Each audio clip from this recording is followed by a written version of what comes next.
How to collaborate with a team in Lovable. So in order to do that, you first need to head over to lovable.dev and then sign into your account.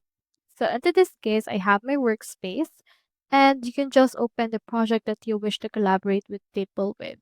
So let's click onto this project.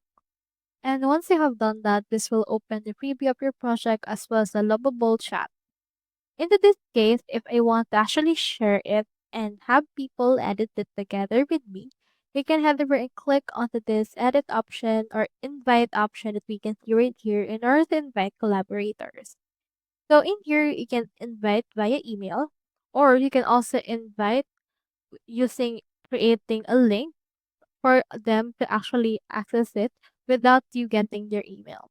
So you can also toggle between permission controls and rules by upgrading to the pro version of Lovable. So on this case, just head over and type in here their email. Then you can choose in your editor and click on invite. And then this will send an email to that. You can see that right now they are pending. You can also remove access for the people to collaborate with if you want. So that's how you collaborate with a team in Lovable. I hope this video helped you out.